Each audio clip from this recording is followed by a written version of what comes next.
Hi friends, welcome back again. ഇന്ന് ഞാനുള്ളത് നമ്മുടെ UAE തന്നെയുള്ള ഒമാൻ്റെ ഒരു സ്ഥലമുണ്ട്, മദ്ഹ എന്ന് പറഞ്ഞ സ്ഥലമാണ്. നമുക്ക് വീക്കെൻഡൊക്കെ ശരിക്ക് അടിച്ചു പൊളിക്കാൻ പറ്റുന്ന സ്ഥലമാണ്. ഇവിടെ വന്നു കഴിഞ്ഞപ്പോൾ ഒരുപാട് വാദികളുണ്ട്. എൻ്റെ ഒരു ഒമാനുള്ള ഒരു ഫ്രണ്ടാണ് ഇങ്ങനൊരു സ്ഥലം UAEയിലുള്ള കാര്യത്തെക്കുറിച്ച് പറഞ്ഞത്. അപ്പോൾ one of the wadis really amazing. നമുക്ക് ഇവിടെ വന്ന് കുളിക്കാനും ഇപ്പോൾ കുറേ ആൾക്കാരൊക്കെ ആ സൈഡിലൊക്കെ കുളിക്കുന്നുണ്ട്. അപ്പോൾ കുറച്ചൊക്കെ സ്പെൻഡ് ചെയ്യാൻ പറ്റുന്ന സ്ഥലമാണ്. ഒരുപാട് സ്ഥലങ്ങൾ അതുപോലെ കാണാനുണ്ട്. ശരിക്ക് ഇപ്പോൾ രാവിലെ വന്നു കഴിഞ്ഞാൽ വൈകുന്നേരം വരെ സ്പെൻഡ് ചെയ്യാനുള്ള ഒരുപാട് സ്ഥലങ്ങളുണ്ട്. അപ്പോൾ ഞങ്ങൾ അടുത്തൊക്കെ കാണാൻ പോകുന്ന സ്ഥലമാണ് സ്ട്രീറ്റ് ഫുഡ്. അപ്പോൾ ഇവിടെ തന്നെ ഒരു സ്ട്രീറ്റ് ഫുഡാണ്.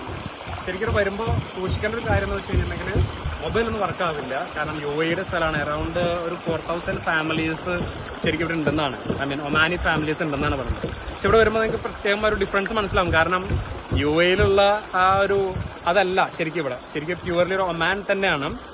അപ്പോൾ നിങ്ങൾ വരുമ്പോൾ നിങ്ങൾ ഒരു പക്ഷേ നിങ്ങൾ സിമ്മൊക്കെ എടുക്കേണ്ടി വരും. ഒമാൻ്റെ സിമ്മൊക്കെ നമ്മൾ എടുത്തിട്ടാണ് നമുക്കിവിടെ ലൊക്കേഷനൊക്കെ നിങ്ങൾക്ക് ഡിഫിക്കൽട്ട് ഉണ്ടായിരിക്കും കുറച്ച് കിട്ടാനായിട്ട്. പക്ഷേ ബ്യൂട്ടിഫുൾ ആണ് സ്ഥലം കാണാനായിട്ട്. അപ്പോൾ നമ്മൾ ഈ കോർപ്പക്കാൻ്റെ അടുത്താണ് ഈ സ്ഥലം. ഏകദേശം ഒരു പറഞ്ഞ നേരത്തെ ഒരു 4000 ഫാമിലിയൊക്കെ താമസിക്കുന്ന ഭയങ്കര ബ്യൂട്ടിഫുൾ ആയിട്ടുള്ള ഒരുപാട് വാദികളാണ് മെയിനായിട്ടുള്ളത്. അപ്പോൾ നിങ്ങൾക്ക് ഒരു 1 ഡേ ഒക്കെ സ്പെൻഡ് ചെയ്യാത്ത നല്ല തണുപ്പായതുകൊണ്ട് നല്ല വെതറായിട്ടുള്ളതുകൊണ്ട്